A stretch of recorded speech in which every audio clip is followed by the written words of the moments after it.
Começa agora o Meia Pantufa.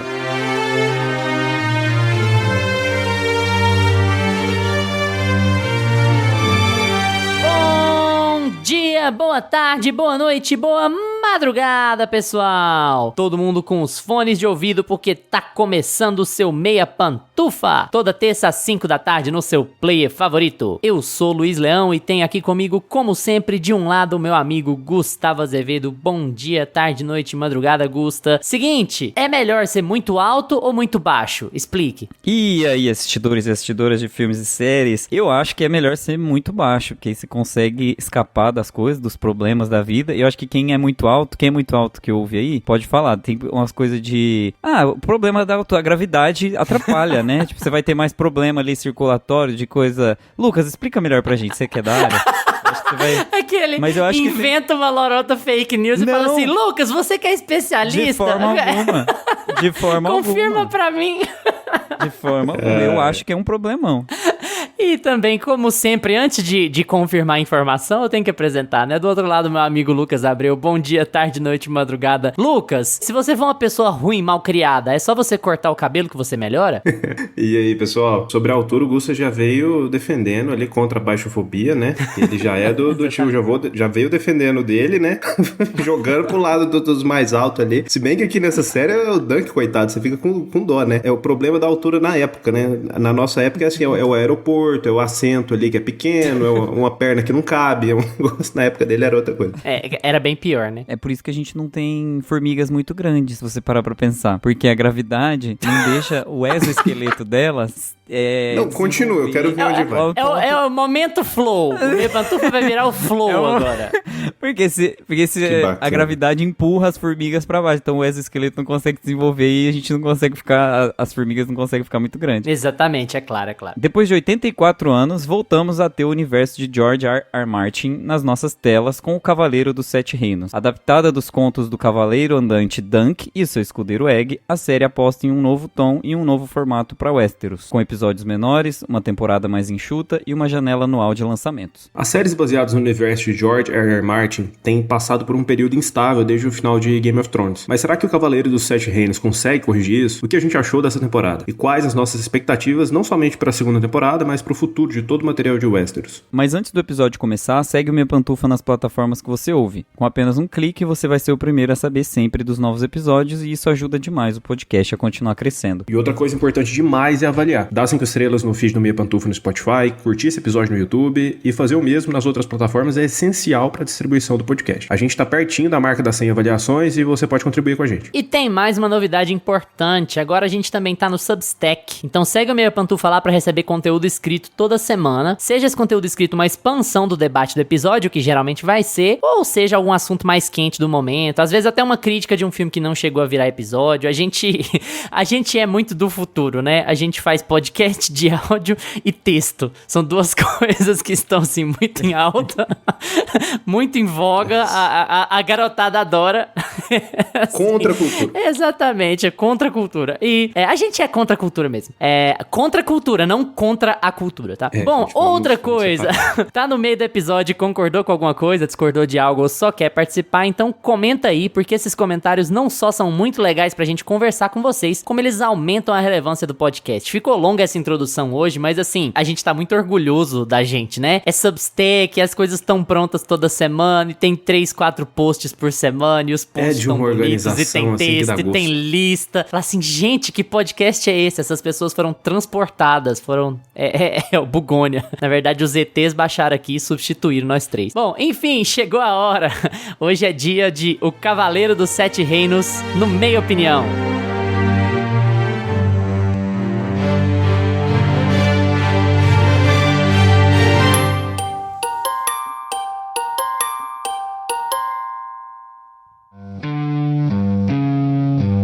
Meia Opinião.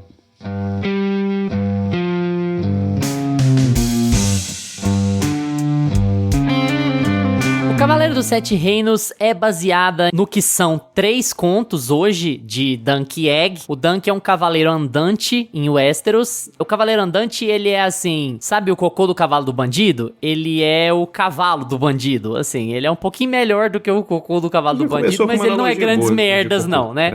Ele é assim, realmente. Ele é assim, o cara que tá um mini degrau acima na escala social de Westeros, mas não quer dizer nada. Ele é, se ele se ferrar ali, ele pode morrer de fome. E o Dunk é esse cavaleiro que acabou de perder o seu mestre, o seu mentor, e decide entrar numa justa, porque essa é a melhor oportunidade que ele tem de conseguir comer no dia seguinte. Ele tem esses cavalos que ele herdou do mentor dele e ele tem que tentar sobreviver. Só que ao mesmo tempo é muito difícil, porque se ele perder nessas justas, que são disputadas por lords, por gente de muito mais estirpe do que ele, né? Ele perde tudo. Ele perde os cavalos, ele perde as armas, e aí ele tá ferrado, ele vai virar um mendigo. Então, assim, o risco pra ele é muito grande. Ele não tem muitas alternativas, não tem muito pra onde correr dentro desse universo aí. E a caminho desse torneio, ele conhece um moleque careca, muito falastrão, que parece ser um cuidador de estábulos ali numa taverna no meio do nada. E esse moleque se oferece pra ser escudeiro dele, e ele no começo recusa, mas o moleque vai atrás dele, vai até o torneio e quer porque quer ser escudeiro dele. E eles acabam formando uma relação nova de mentor e aluno, né? Mentor e aprendiz, que vai se desenvolvendo ao longo vai se desenvolvendo ao longo do primeiro conto, vai se desenvolvendo ao longo dessa temporada, dessa primeira temporada da série. A gente falou sobre mudança de formato. Essa série tem 6 episódios nessa temporada, 6 episódios de mais ou menos 30 minutos. O maior deles é o primeiro, que tem 40. Então é um formato no qual a HBO nunca postou pro universo de Westeros. Essa é a terceira série que tem a ver com o universo de Westeros, e é a primeira que tudo dura meia hora, que em 3 horas e 10 minutos você resolve a temporada inteira, porque o conto também é muito curto. O showrunner dessa série é o Ira Parker, que se viu no meio de um BO também, porque o que aconteceu em Casa do Dragão e as críticas públicas do George R. R. Martin sobre a Casa do Dragão e a briga pública que ele tem com o Ryan Condal, que é o showrunner de Casa do Dragão, colocam o Ira Parker numa situação muito complicada pra colocar essa série, que parece apostar demais, sendo muito mais básica do que as suas contrapartes. Casa do Dragão, a rainha do CGI, e Game of Thrones, que era a maior série do mundo, né? A gente pode argumentar em como, quando, em gostar ou não gostar, em ser bom ou ruim, mas ela foi por muito tempo a maior série de todos os tempos em vários aspectos. Também vai entrar nesse debate. Bom, depois desse mega preâmbulo, eu quero passar pro Lucas pra saber o que ele achou de O Cavaleiro dos Sete Reinos. Entrou com uma expectativa baixa, né? Demoramos só porque virou pauta. Vocês falam, tá, acho que a série já tinha acabado quando vocês começaram a assistir. Falaram, vamos lá, vamos assistir, porque vamos saber como é que é. E qual foi o resultado dessa primeira temporada pra você? Gente, essa série, se a gente não tivesse resolvido gravar sobre ela, eu ia deixar ela passar, assim, porque eu não sei nem explicar por quê. Porque, assim, eu sempre acompanho, desde que eu assisti Game of Thrones depois que a série já tinha acabado, né? Eu não peguei ela no Eu hype, tenho uma assim. teoria, viu? Eu acho que é a distância que a gente tá de Casa do Dragão. Quase 3 anos. Pode ser. Eu acredito que isso influencia muito mesmo. Porque na minha cabeça, né, eu terminei Game of Thrones ali depois que a série já tinha terminado. E aí comecei a acompanhar a Casa do Dragão. Gostei muito da primeira temporada. A segunda temporada já acho que deu uma fraquejada ali, né? E aí, assim, fica naquela lembrança, né? Eu acho que a segunda temporada já não foi tão boa assim. Já teve um final meio insosso. E a gente tá há um bom tempo, né? A gente tá tendo essas distâncias grandes aí entre as temporadas. Então eu acho que deu uma esfriada boa, assim, esse universo de Westeros. Pra mim, eu acho que deu uma como estafa, assim. Mas eu achei uma delícia essa série em termos de formato. Cara, 30 minutinhos, 40 minutinhos por episódio ali, 6 episódios, você mata ela rapidinho. É uma série com um tom muito mais leve. Então, assim, se você gosta de Game of Thrones, mas você tá afim de assistir uma coisa mais tranquila ali, que faça parte daquele universo, mas que você não tem que ficar ali quebrando a cabeça. Peraí, esse é fulano, filho de ciclano, de Targaryen, que época que é isso aqui? É antes ou depois do dragão? Não sei. Isso daqui não importa muito, né? Ele se situa lá muito distante das histórias principais, é baseado num conto curto, e aqui você vai acompanhar basicamente a jornada desse cavaleiro, esse cara que tá tentando virar um cavaleiro, né, e o seu escudeiro ali. E ela vai muito mais pra comédia, né, ela tem um tom muito mais leve, assim, que inclusive me pegou de surpresa ali no primeiro episódio, né, porque a gente tem um corte seco que já vai, por falta de outra palavra, já vai direto pra uma cagada. E E assim, Game of Thrones, beleza, você tem uma cena de sexo, um nude aqui, um nude ali, aí de repente me vem e fala, epa, mas pera lá, pra onde que vai essa série aqui? Como diria o prisioneiro, né? Hoje a gente vai debater a questão do cocô aqui no podcast.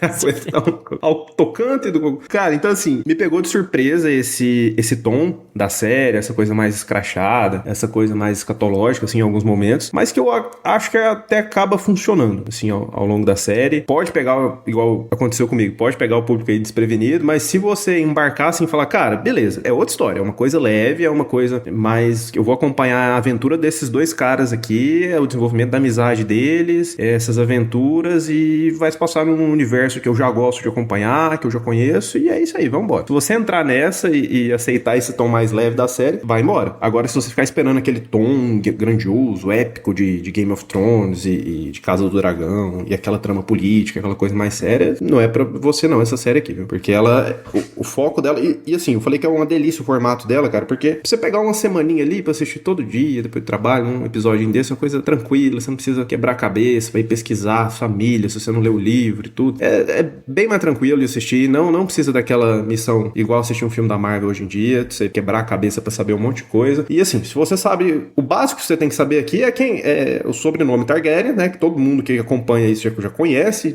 Targaryen, Baratheon, pronto, e o Westeros. Você sabe esses nomes, você sabe quem são, essa turma aí, você já pega o resto da série e vai embora. Então assim, eu acho que a série ela funciona muito independente das outras. Se você não assistiu Game of Thrones, se você não assistiu o Casa do Dragão, ela funciona pra novos espectadores, pra quem já gosta desse universo, eu acho que ela funciona também, e você tem que abraçar o tom da série, que é essa coisa mais leve, um tom mais jocoso, mais escatológico às vezes, mas que acaba sendo bem equilibrado. Quando ela precisa ser séria, quando ela precisa emocionar, quando ela precisa ter uma carga ali a mais, ela funciona também. Então eu achei o tom da série muito equilibrado, assim, e no geral... Cara, e a química dos dois é muito boa, cara, porque o Dunk é aquele cara altão que ele passa uma sensação de, pô, esse cara aí vai quebrar alguém no meio se ele pegar. Mas ao mesmo tempo ele é desastrado, sabe aquele gigante amigo, assim, aquele cara? E ele é super desastrado, onde ele vai, ele é bonzinho, assim, humilde com as pessoas, e o cara só tá tentando fazer o dele ali, comer no outro dia. E aí ele acha o Dunk, que é muito mais esperto que ele, e muito mais jovem, e essa química dos dois funciona muito. Assim, o mistério do Dunk ali, eu acho que não é nem um mistério. Se você já assistiu qualquer outra coisa do Egg. Mistério do Egg ali, se você já assistiu qualquer outra coisa de Game of Thrones, você já flagra no primeiro episódio o que vai rolar, mas assim, eu gostei da série dar uma segurada nisso, te mostrar, e não segurar demais também. Lá no terceiro episódio, quarto, se não me engano, você já descobre, a história já se desenvolve em cima disso, mas eu gosto muito da química dos dois, cara. Eu acho que funciona muito, assim, os dois como dupla ali, como parceiros, e a série vai sendo levada por eles, assim, por essa amizade, por essa construção dessa amizade dos dois ali, e por fim eu achei que funcionou muito, assim, essa aposta nesse novo tom, assim, desse universo. Gusta, fala um pouquinho sobre o Cavaleiro dos Sete Reinos. É uma aposta que foi muito certeira. Eu acho que em vários sentidos, né? O Lucas já falou, assim, a maioria deles no sentido de trama, do roteiro e tal. Eu acho que antes de tudo, eu acho que foi uma aposta muito boa pra HBO sentir o tipo de orçamento e o tipo de história que eles vão poder lançar a partir do universo de Game of Thrones, porque eu sinto que é uma série muito mais contida, é uma série muito mais prática de fazer do que uma série como Game of Thrones, como a Casa do Dragão, em todos os sentidos de produção mesmo, em orçamento, em elenco. Eu acho que na quantidade de dias que leva pra gravar, nas locações, é muito mais prático pra HBO produzir uma série dessa do que produzir uma House of the Dragon, né? E eu acho que todas essas discussões que vocês levantaram aqui já sobre por que a gente não assistiu tão imediatamente, por que a gente não ficou tão hypado e por que pelo menos eu e o Lucas aqui, né? Acho que o Luiz já tinha lido os contos, então faz mais sentido. Mas eu e Game of Thrones, né, gente? Uma relação um pouco mais próxima pra to say the Luiz, least. ele pode falar mal, assim, o tanto que for, mas ele vai ver. Se lançou hoje, ele vai ver hoje. Evidentemente. Amor e ódio, né? Amor e ódio. Não vou falar que eu vi no dia, porque essas porcarias desses episódios saíram meia-noite, né? Então, assim, eu via sempre no dia seguinte, né? Não tinha jeito. Mas fora isso... Então tem toda essa questão da produção que facilita muito. Então, essa discussão que a gente teve aqui do porquê que a gente não assistiu, porquê que as pessoas não estão tão engajadas e tudo mais, eu acho que foi justamente pelos testes que eles resolveram fazer no investimento, tanto da série como um todo, quanto no investimento de marketing e distribuição, que você vê que, né, distribuição tá ali, né, na HBO Max, é uma série de streaming, mas no marketing eu senti que a série não chegou tanto quanto chega House of the Dragon, quanto chegava Game of of Thrones no sentido de dinheiro investido pra divulgar a série, até porque, como é uma série que pode ser considerada mais nichada, né, pro fã um pouco mais hardcore de Game of Thrones e House of the Dragon, eu acho que eles queriam atingir justamente esse público, pra ver se esse nicho tava engajado o suficiente pra próximas séries, pra próximas empreitadas desse tipo de conteúdo. É muito o que eles fazem, por exemplo, com o spin-off de Sex and the City. Depois do Zaslav, a HBO Max, a Warner, assim como um todo, ela vem pra testar, pra tatear um pouco os públicos. Eles fazem muito mais conteúdos pra sentir a resposta do que pra produzir o conteúdo só por produzir, sabe? Então, tem muito esse movimento acontecendo por trás e eu acho que, assim, não foi uma surpresa a série ser boa. A gente sabe que quando a série tem o lastro do George Martin, a série geralmente vai ser boa. Então, quando tem o dedo dele, quando tem a história já construída por ele, o universo construído por ele, eu já imaginava que a história ia ser boa. Mas o que me agradou muito é a história não tentar, e a produção também, não tentar ser muito pretensiosa com relação à grandiloquência, assim, né? Eu acho legal que até a questão dos dragões é uma chacota, né, dentro da série, que é essa coisa assim, é o dragão de papel, é o dragão de fantoche. Isso pra mim foi uma metáfora muito legal dentro da série, pra mostrar que Game of Thrones não é sobre um dragão de CG, é sobre... Nunca foi, vale nunca constatar. foi. Exato. Game of Thrones nunca foi sobre um dragão bonito feito em CG ou sobre a Daenerys em cima do dragão. É muito mais sobre você conseguir colocar aquele universo pra funcionar, aquela lógica, né, pra funcionar. Então, aquele dragão de papel faz tanto sentido naquela cena e ele é tão bem feito, né, um fantoche tão bem feito, e você entende o porquê ele tá ali, você entende a metáfora que ele tá fazendo, tanto pra dentro da série quanto pra fora. É tudo muito contido, mas é tudo muito dentro do universo. E isso é muito bom. Pra quem acompanha Game of Thrones lá desde 2011, né, é um presentinho, assim, sabe? Você ganha mais um conteúdo muito bem feito, episódios muito bem dirigidos. Tem o gosto daquele mistério, né? O Lucas mesmo trouxe o mistério do Egg, que eu fiquei nervoso, que teve alguém no Twitter, no YouTube, eu não lembro, que falou assim, o mistério do Egg é porque ele tá com o cabelo raspado e eles aí, né, começou tipo assim, a conversar sobre isso e já entregou, assim, sabe? Na sinopse. Cara, você não entrega isso na sinopse da série. A série não é sobre isso. Você vai descobrir isso depois. Por mais que pra quem é mais habituado, fica mais fácil, né? Você sabe quem são as famílias, você entende o processo ali por trás daquilo, qual é o processo de sucessão e tudo mais. Então, pra quem tá mais habituado, isso vai ser mais óbvio. Mas e pra quem é de primeira viagem? E pra aquela pessoa que nunca assistiu Game of Thrones e Casa do Dragão e quer assistir uma série daquele universo pela primeira vez? É uma ótima introdução. É uma história cheia de clichês, é uma história cheia de arquétipos, né? O Lucas mesmo falou, o gigante bonzinho, é o menino pequeno espertinho. Tipo, é o herói, é o mentor e o aprendiz. É o mentor e o aprendiz, exato. É o vilão clássico. Tipo, o vilão dessa série é super um vilão clássico. É o vilão que derruba a castanha pro outro subordinado pegar, sabe? E aí você já entende que aquilo ali é o core da família Targaryen. E assim, apesar de ser clichê, apesar de ser tudo muito óbvio, é um clichê muito bem feito. É um clichê muito bem estruturado. Então, quando você termina, né, aquela história, você fica muito feliz com a recompensa que é dada, né? A finalização daquilo tudo. Pra quem é muito fã de Game of Thrones e gosta muito das histórias, fica um pouco apreensivo com a saúde e a vida mesmo daqueles personagens. Eu fiquei, assim, desesperado, porque eu achava que ali no segundo episódio já metade do elenco ia morrer. Só que a gente tem que entender que também é uma série com um elenco mais reduzido, né? É uma história um pouco mais contida. Então, ali, a hora que chegou ali no segundo, terceiro episódio, eu comecei a ficar um pouco mais tranquilo, assim. Eu falei, eu acho que é isso, assim. A gente vai ter esse elenco aqui por um bom tempo e a gente não vai ter um mega desastre, uma mega história tristérrima, assim, a la Game of Thrones clássica, sabe? Por isso que eu acho que ela é até um pouco mais clichê. Porque Game of Thrones e Casa do Dragão tiram um pouco isso da gente, né? Deixa a gente sem alma, deixa a gente um pouco com o pé na tristeza, o pé um pouco na desolação, a gente perde a fé na humanidade. Mas aqui tudo é restaurado. Eu sinto que tem uma parte da magia de Game of Thrones que tá muito centrada nessa coisa da bondade do ser humano, na ajuda constante das pessoas que você ama, né? Ser ajudado e ajudar o próximo. Tem uma coisa assim, uma vibe meio lição de moral, no fim das contas, sabe? É gostoso por causa disso. Que apesar de estar inserido naquele universo, apesar de ser um universo muito duro, muito desolador, ele acaba trazendo também esse afago, assim, né, pro espectador. E não é de uma forma boba, não é de uma forma desleixada. É um clichê muito bem construído, como eu disse aqui. gosto de todas as facetas dessa série, assim,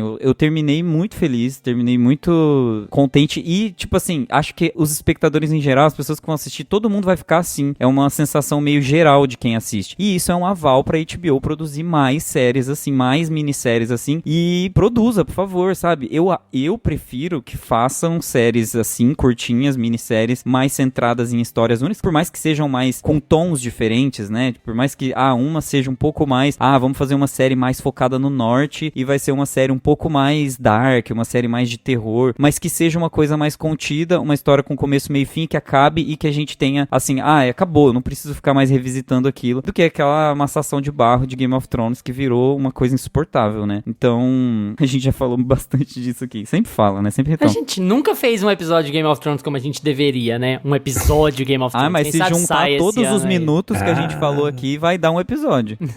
Ou 2, parte 1, parte 2. Antes de passar pro Luiz, até esse ponto do Gusta, né, da série ter esse tom mais leve, ser mais curtinha, mais centrada ali, é uma coisa que eu gostei muito também, porque eu já falei isso aqui em alguns episódios, mas eu tava meio estafado, assim, dessa coisa cínica demais. Porque você vai assistir uma série que ninguém vale nada lá, todo mundo quer um usurpador, todo mundo, o mundo é mal, não sei o quê. É aquela coisa, assim, que eu acho que funciona, mas que já deu, tá demais, já. Você vai assistir uma coisa de Game of Thrones, é sempre aquela coisa, não existe uma pessoa boa, não existe uma pessoa que quer tá todo mundo tentando trapacear, e sabe, aquela coisa muito, muito cínica do mundo pessimista e ninguém vale nada aqui. Então eu acho que dá esse ar diferente, assim, pra esse universo, e eu gosto de ter esses novos olhares. Assim. E pode ser até um espírito do tempo, né? Essa coisa de, tipo, estamos vivendo uma guerra, pelo amor de Deus, precisamos de histórias boas, com os finais felizes.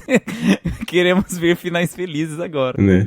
Nossa, é muita coisa a explorar, assim. Eu tenho uma visão diferente de vocês com relação a esse tal cinismo, porque eu acho que essa é uma impressão que o público em geral tem errada do George R. R. Martin, pra falar a verdade, assim. Eu acho que as histórias do George R. R. Martin, mesmo a própria Game of Thrones, elas são recheadas de pessoas boas. Elas têm ali os seus eixos morais, de pessoas que estão tentando fazer o certo o tempo inteiro. Você pode ver o jeito que as pessoas tratam o Jon Snow, sabe? Que mas um personagem... ele geralmente morre no episódio. Mas é porque não é bem isso, é assim... Pra mim, os grandes eixos morais de Game of Thrones estão na temporada estão na série inteira. Brienne e Davos. São 2 exemplos, assim, de gente inerentemente boa, sabe? De gente que tá fazendo o melhor, que pensa o melhor porque é correta, porque é moralmente justa. E assim, a série acaba... Game of Thrones é um caso à parte, né? Ela acaba não focando tanto nisso porque ela vai, enfim, desembestando. Não vamos falar sobre Game of Thrones hoje, né? Senão vai 3 horas de podcast. Eu entendo plenamente o que vocês querem dizer, mas eu não acho que o material do George R. R. Martin é cínico. Eu acho que pode ser que o que a HBO acaba fazendo é interpretar ele desse jeito porque o público meio que espera isso. Eu acho, por exemplo, que o grande problema de Casa do Dragão é que estão tentando transformar a Rhaenyra numa personagem mais moral do que ela realmente é. Ela é uma personagem dúbia, ela é uma personagem muito complicada que tá entrando em crise por conta da morte do filho e ela vai ficando paranoica, vai ficando surtada e ela vai tomar péssimas decisões. Na série já era pra ela ter tomado péssimas decisões, que ela não tomou porque eles encaminharam a coisa pra um sentido meio Rhaenyra bem e Aegon mal, sabe? E eles têm dificuldade de se livrar disso aí e a coisa ali sim é mais cinzenta, sabe? Então eu acho que eles acabam tentando embarcar numa coisa mais tradicional e acabam meio que cagando no pau. Eu acho que Casa do Dragão é uma história mais cínica, sim, porque é uma guerra civil. Então, assim, são príncipes se matando e no final das contas todo mundo vai morrer e vai dar uma bosta, sabe? Então é assim, eles vão acabar com a própria dinastia porque eles vão ficar se matando. É basicamente isso. E eles vão perdendo pessoas, perdendo dragões, é isso que vai acontecer. É muito política essa decisão, inclusive, né? É muito claro o que ele tá querendo dizer com isso. Eu acho que Dunk Egg, o Cavaleiro dos Sete Reinos, ela é muito legal porque ela foca num aspecto que nenhuma das outras focou. E isso tá nos textos também. É o ponto de vista da plebe. Dunk Egg é a primeira história que não é contada por lords nem por príncipes. E isso dá uma margem, isso cria um universo muito mais vasto, muito mais palatável de explorar do que outros, porque isso mostra como ser bom é uma decisão do Dunk. É claro que tem um quê interno, uma coisa de quem ele é, de ele é um cara ingênuo, ele é bobão, ele tem mommy issues, né, literalmente, assim, ele acha que ele não pode sumir porque ele tem a esperança da mãe dele voltar, ele com 10 anos de idade lá na Baixa das Pulgas, né, 10 anos sozinho, e ele fala, mas e se minha mãe voltar? Tipo assim, e se eu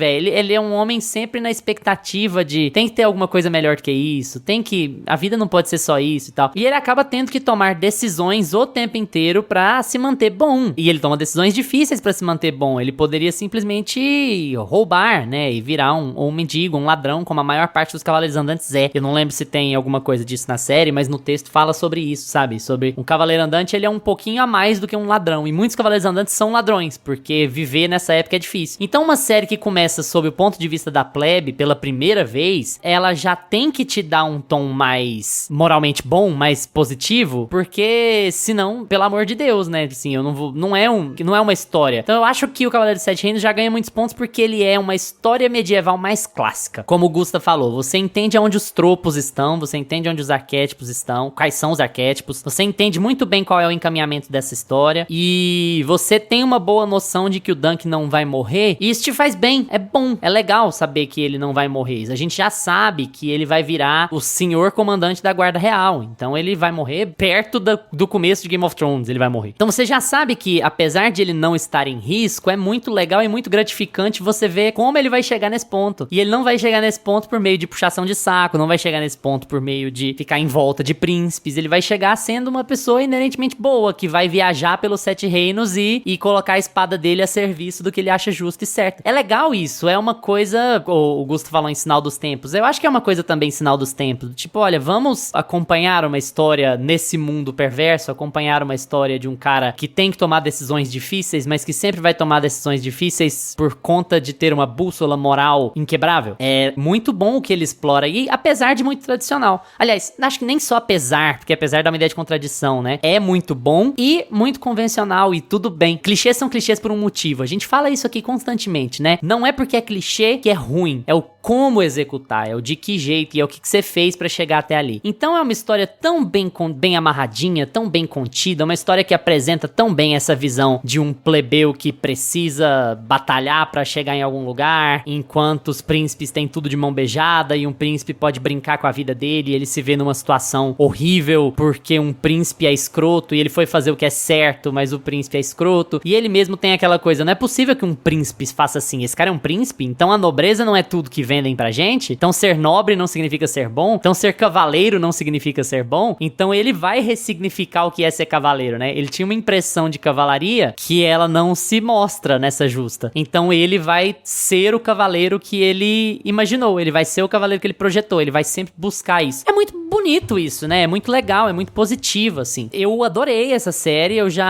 sabia que eu ia gostar, porque o conto é muito legal, porque ela é mais tradicional e ela seria mais capaz de fazer isso. Eu acho que tem alguns episódios aqui que estão entre os melhores episódios das 3 séries, mesmo com formato diferente, com história diferente. Eu acho que o julgamento de Sete é extraordinário. Sim, tem algumas questões com flashback, mas assim, é uma batalha extraordinária, gente. É uma batalha, assim, top 2, top 3 maiores batalhas de Game of Thrones, do universo Game of Thrones, com um orçamento reduzido, com um ponto de vista reduzido e tal. Tudo que eles conseguem fazer o espectador sentir ali, e é de um ponto de vista de alguém que tá fora da sua alçada, né? É uma batalha vista do ponto de vista de alguém que olha pro lado e fala assim, o que eu tô fazendo aqui? Eu não sei, eu não sou o cavaleiro que eu acho que eu sou. Isso aqui não vai ser resolvido pela minha habilidade de cavalaria, porque ela é muito menor do que a desses caras. Eu tô fudido, então como que eu vou me virar? O que vai me salvar desse BO aqui, sabe? Então eu acho que o terceiro episódio, por exemplo, é muito, muito bom, como eles ambientam as coisas, como é legal estar ali naquela cidade, ver aquelas festas. O Lionel Baratheon é um personagem extraordinário, muito melhor na série do que no livro. No livro ele quase não tem destaque nenhum. Então assim, ainda com episódios de meia hora, eles tiveram que expandir algumas coisas, que criar algumas coisas, que deram muito mais corpo pra essa história, muito mais alma. Eu adorei o Lionel, o Dunk é excelente, o Egg é muito massa, né?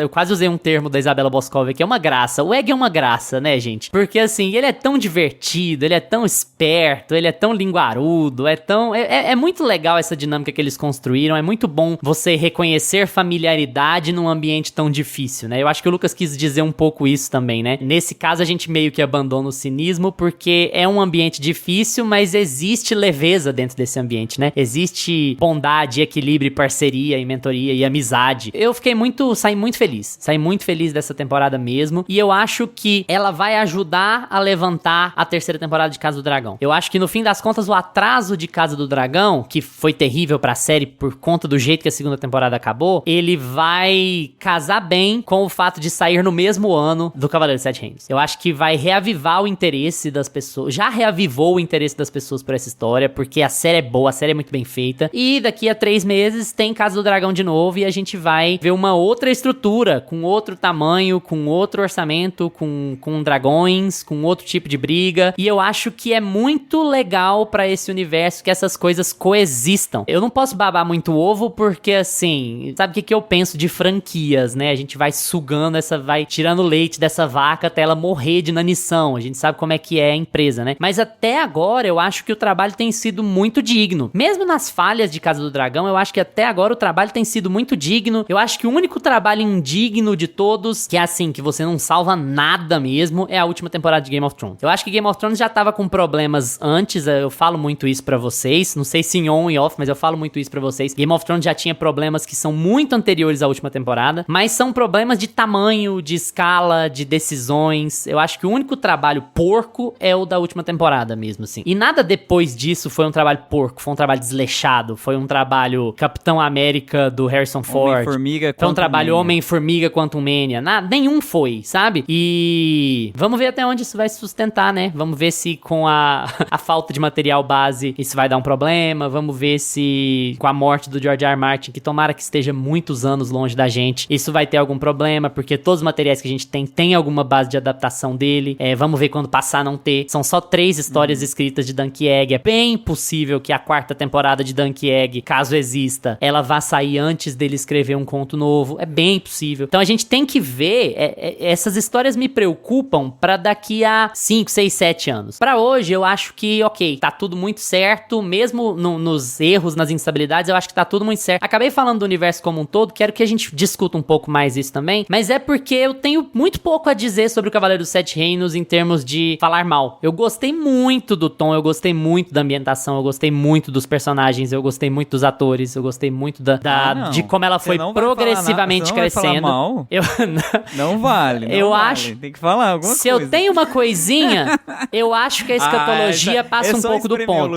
Eu acho que, mas ainda achando que ela passa um pouco do ponto, eu acho que ela não estraga. Exatamente. Ela não estraga, mas eu acho que ela poderia ser um pouco menos relevante do que ela é. Eu gosto como a série vai abandonando a escatologia na medida que ela vai ficando mais séria. E isso é legal. E eu entendo que ele quer marcar um ponto ali também. Só que eu acho que tem outros jeitos de marcar um ponto e eu acho que ele exagera um pouco, até mesmo em repetição. Eu acho que aquela diarreia é muito longa. Tipo assim, eu já tinha entendido a mensagem e ela continuou. Eu acho que aquele cara escarrando no copo, ele faz muitas vezes. Eu já tinha entendido a piada e ela voltou. Então assim, eu acho que eles sempre passam um pouquinho pra tentar meio que marcar posição. Mas, no geral, é tão mínimo com relação ao que eles fizeram e como a série foi progressivamente ficando mais séria e como, no fim das contas, amarrando a temporada como um todo, é muito legal que a trilha de Game of Thrones suba e seja quebrada por aquela diarreia e que depois, quando o Príncipe Baelor entra na justa, ela suba e ela suba mesmo, dá aquela sensação de, pô, agora sim, entendi, eu precisava merecer a construção desse clima épico pra poder chegar nele, sabe? Então eu acho assim, até isso, mesmo eles tendo exagerado um pouco, funcionou. Eu quero muito que a gente converse sobre isso. Gusta, quiser falar dessa escatologia afastando ou não, porque foi uma surpresa mesmo pra quem leu o livro, mas também sobre o que isso representa pra Casa do Dragão, assim, nos próximos meses e nos próximos anos, e se essa franquia parece que vai se consolidar. É tão triste falar em franquia quando a gente fala, mas é uma franquia, não tem como negar. Se essa franquia vai se consolidar aí pelos próximos anos, se a Paramount vai deixar. Eu sinceramente acho que até hoje, um dia eu quero descobrir os contratos das séries feitas pela HBO, mas deve ter tempo de tela pra escatologia, pra nudez, assim, porque nada explica a pingola gigante, quantidade de escarrada e diarreia, entendeu? Eu acho que eles, por exemplo, tinham tempo de tela de nudez e aí eles compensaram na pingola, porque aí, tipo assim, se a gente aumentar a pingola, a gente vai colocar menos tempo dela e aí não precisa pôr tanta nudez, porque se você parar pra pensar, não sei se também por ser uma história... É um racional, né? Tamanho de pau versus escatologia. Quanto? Se 3 centímetros compram 4 minutos, como é que é? Exato, eu acho que tem, eu tenho certeza, gente, que tem cláusula lá na HBO, ou assim, se fala nas reuniões, porque nada explica, tudo da HBO tem isso, né? E assim, só um asterisco, é muito legal como eles passaram, como se transformou a própria HBO se transformou de nudez gratuita, feminina, exploratória, pra tipo, vamos colocar isso aqui como uma piada, vamos expor homens, ao invés de... Sim, tem prostitutas nessa série que a gente não vê peladas. Imagina se fosse a primeira temporada de Game of Thrones. Então assim, como a própria exploração da nudez, sinal dos tempos também, claro, mas como a própria exploração da nudez mudou positivamente, como ela dá um contexto ou jocoso ou relevante dentro da história, que quer que seja, sabe? Sim.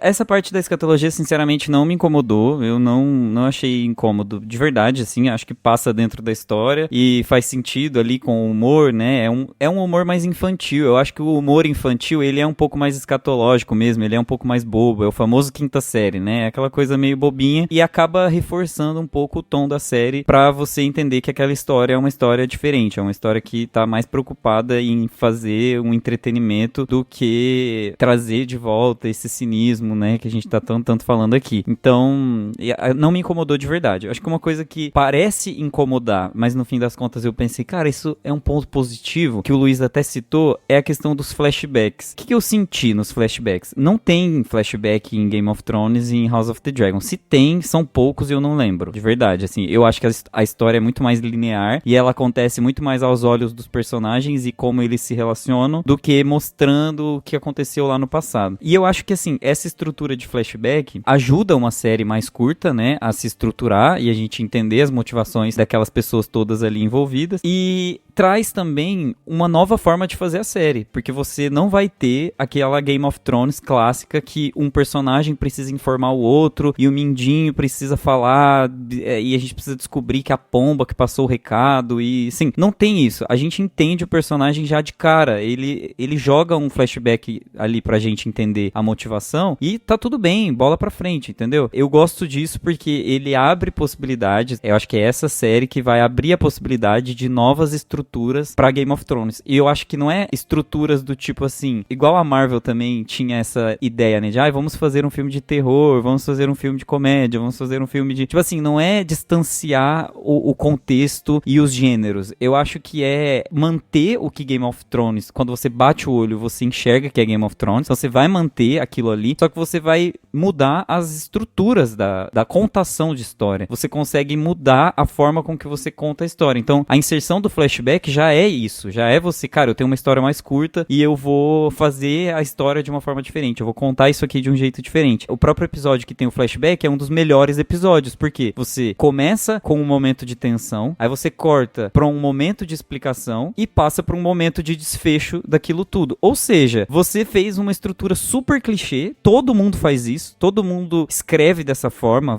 não tem nada de especial em contar a história desse jeito, mas ao mesmo tempo funciona, porque é bem escrito, é bem amarrado e tá dentro do contexto. Então eu acho que no começo eu tava assim, nossa, será que eles vão colocar muito flashback? Será que isso não vai prejudicar? Eu vou me distanciar daqueles personagens que eu criei afeto, né? Empatia. Não estraga, melhora. E cara, o olhar daquele menino que eles colocam pra fazer ele jovem é o mesmo olhar dele adulto. Não é nenhuma questão assim da cor do olho, do formato do rosto. A forma com que ele olha pras pessoas é a mesma. O elenco tá assim, na medida, sabe? Os Targaryen, eles são muito bem escolhidos, muito escolhidos. Quando você bate o olho no Baelor, você já sabe que ele tem, assim, uma pontinha de benevolência, sabe? Assim, a atuação já mostra pra gente o tipo de personagem que a gente tá lidando ali. Então, eu gosto muito disso, sabe? Dessa estrutura, dessa nova estrutura dentro de um universo que a gente já conhece. Você bate o olho, você sabe que é Game of Thrones. E é difícil fazer isso, tá? Porque acho que a gente já até falou aqui, ou, enfim, a gente já comentou sobre Senhor dos Anéis ter feito uma estrutura medieval muito própria, né?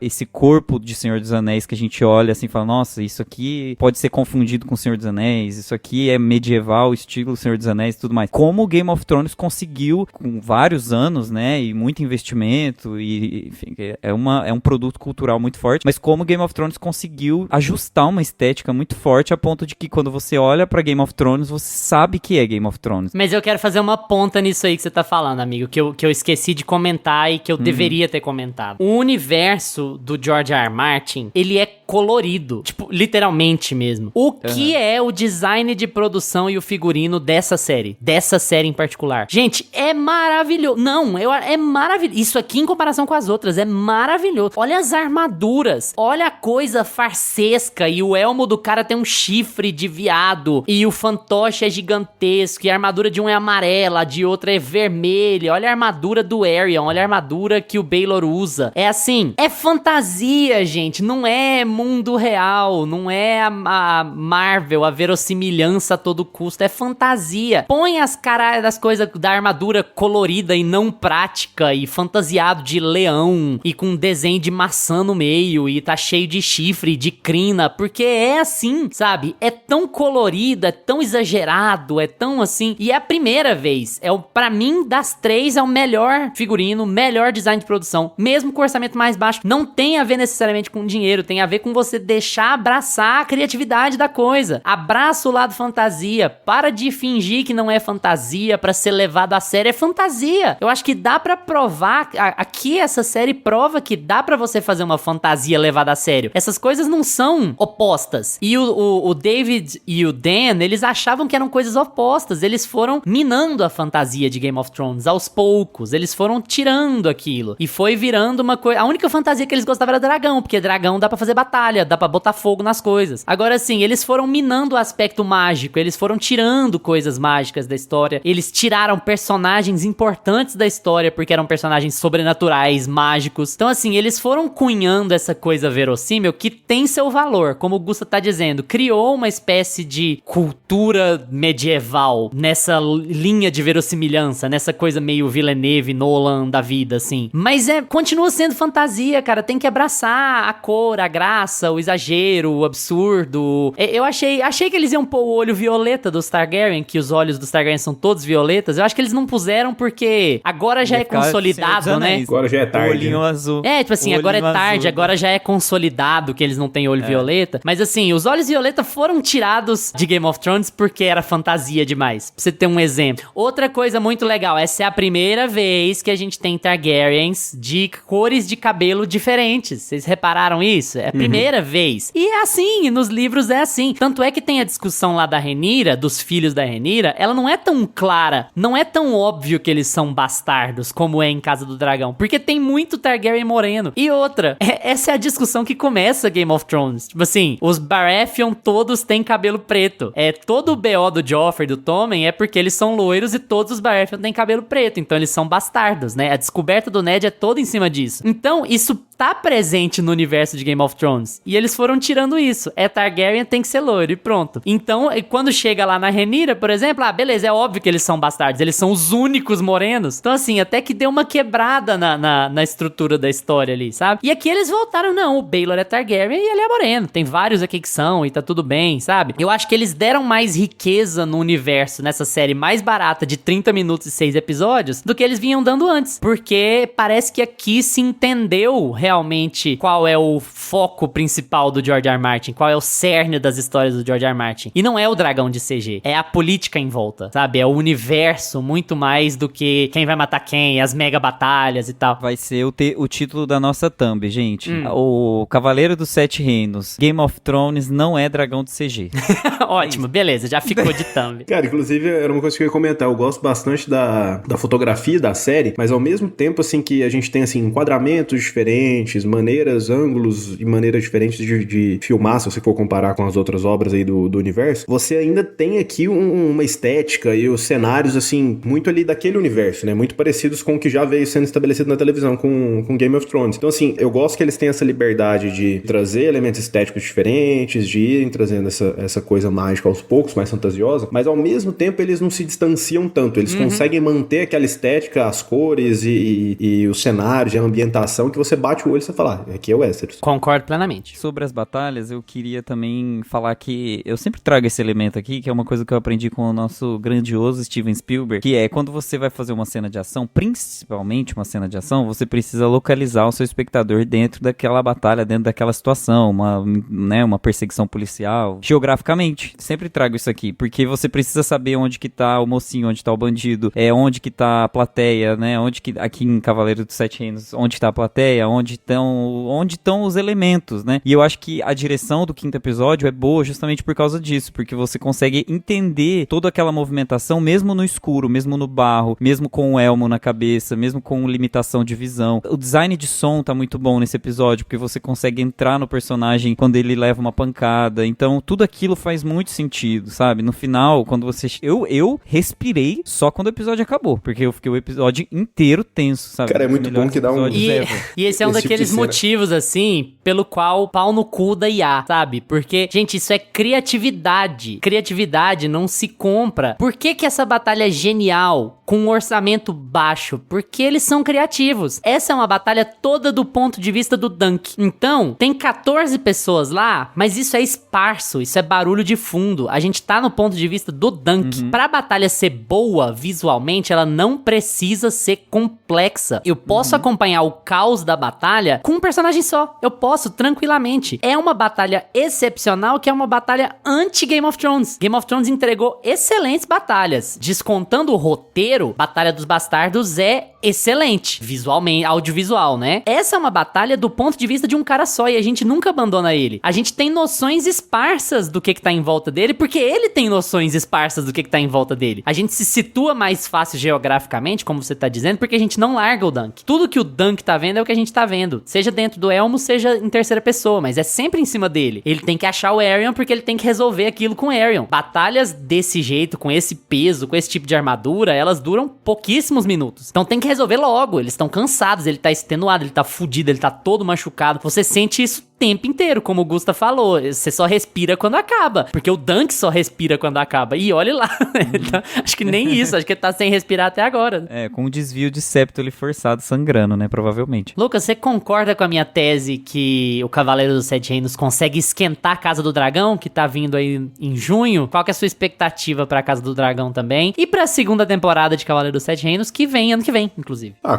Consegue. Dá esse... Como a temporada ficou... Essas temporadas... Cara, está uma loucura, né? Daqui a pouco vai ter 5, 6 anos entre uma temporada e outra série. O que tá virando isso? Chega na nova temporada, você não lembra absolutamente nada. Aquela aberturazinha, aquele recapitulando ali, já não te satisfaz. Você já não lembra. E outra, deixa uma impressão de que a segunda temporada de Casa do Dragão é pior do que ela é, viu, gente? A segunda temporada de Casa do Dragão não é horrorosa. Ela acaba mal, mas ela não é péssima. Só que como vai ficando muito longe, você vai requentando só a parte ruim. Mas dá uma raiva. Eu tenho raiva de produção que fica me enrolando. Que fica assim, vem aí, vai acontecer vai acontecer, vem.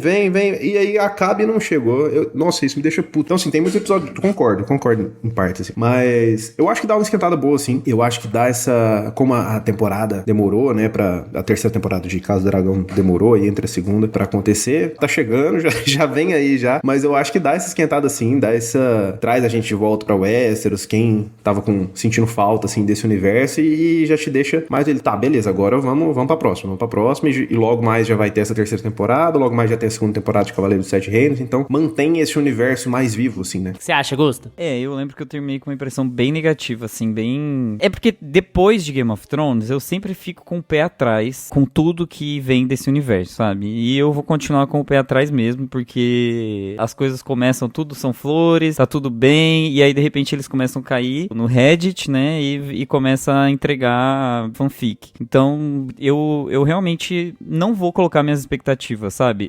Como a gente conversou aqui, Dunk Egg é uma série boa, é um prelúdio pra coisas boas que a HBO pode fazer com o universo, mas tudo depende do quão o George Martin vai estar envolvido nisso. Eu acho que ele tem ainda um poder de decisão, um poder criativo muito grande sobre isso tudo. Vai depender de como eles vão criar essas novas histórias, porque eu acho que Game of Thrones, ele tem uma vibe meio jogo RPG, de descobrir histórias diferentes em diferentes tempos, em diferentes localidades, porque é um universo muito grande, muito expandido, e eu acho que eles têm que apostar justamente nessa diversidade, e não no aprofundamento das mesmas histórias e das mesmas famílias e dos mesmos, sabe? Eu acho que as coisas precisam acabar mais rápido, e eu sei que isso, mercadologicamente falando, o empresário tá todo arrepiado, não quer nem saber, ele nem me deixou entrar na sala pra eu falar isso, porque eles não querem saber disso, vide o que aconteceu com Game of Thrones, vide o que aconteceu com Stranger Things, nosso último exemplo aí. Então, eu acho que Game of Thrones, em termos de história, em termos de novas narrativas, ganharia muito mais se fechasse seus ciclos mais rápido, né? House of the Dragon vai ter 2 temporadas, fechou, contou a história. Se fosse no mundo ideal, vai ter 2 temporadas, fechou e pronto, mas vai ter 4, né? E Dunk Egg também, dá pra fazer uma temporada única e lançar essa série e finalizar? Mas Dunk Egg é meio antologia, né? Eu acho que Dunk Egg é uma série que tem potencial de ter 10. Tempo também, fácil, né? assim. Exato. Então, mas é isso, é tipo pegar as histórias que estão no universo de Game of Thrones e ir explorando elas aos poucos e fazendo temporadas mais fechadas. Agora, por exemplo, já tem aí 5, 6 ideias na mesa da HBO de novas séries de Game of Thrones, né? Desse universo. Se todas as séries ficassem no nível que tá Dunk Egg, eu ficaria extremamente feliz. Mas se elas desandarem pra coisas mais final de Game of Thrones, aí eu ficaria chateado. E eu tenho a impressão de que eles vão tentar fazer House of the Dragon diferente do que foi Game of Thrones, porque o boicote foi grande, né? A tristeza, nem teve boicote, mas assim, a tristeza dos fãs foi muito evidente, né? É muito claro que as pessoas não gostaram daquele final, tanto que as pessoas até hoje falam, não, finge que não existiu e faz um novo.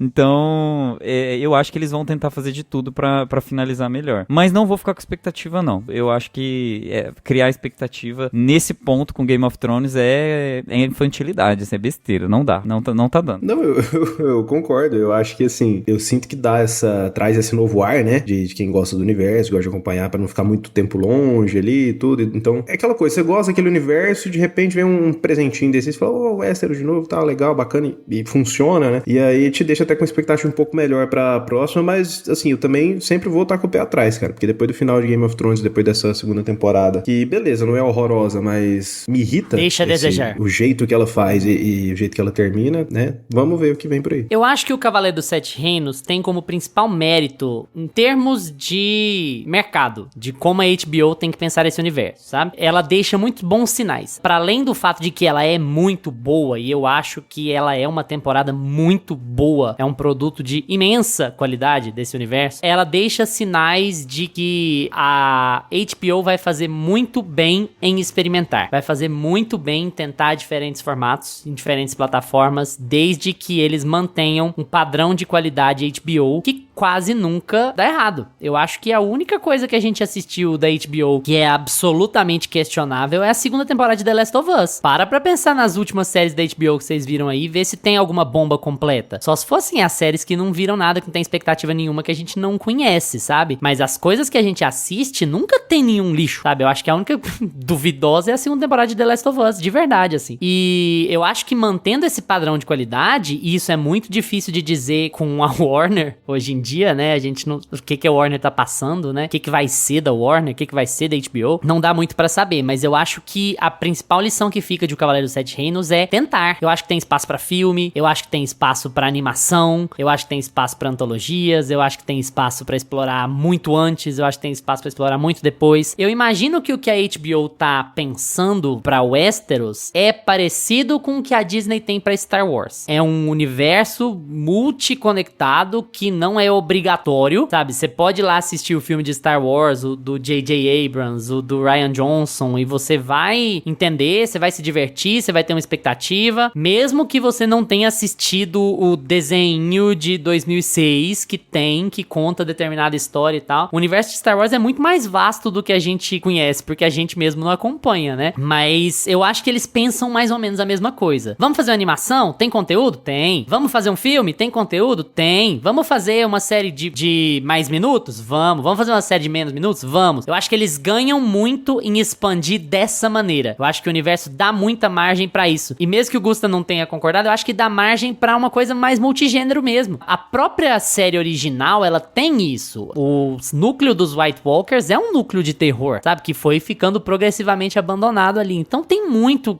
conteúdo pra desenvolver, muito caminho pra seguir. Eu acho que, mesmo que os livros não venham a ser terminados, eu acho que o universo já é grande o suficiente pra que muita gente consiga explorá-lo. E vai ter muita cagada pelo caminho, porque é assim que acontece. Mas eu acho que enquanto a gente tiver bons conteúdos pra apresentar, como é o Cavaleiro dos Sete Reinos na sua primeira temporada, vai ficar tudo bem. A gente vai ter coisa legal pra ver dentro desse universo, porque ele tem muita coisa boa pra entregar. Seja cínico, seja cinzento, seja moral e correto, como é o caso de Dunk Egg.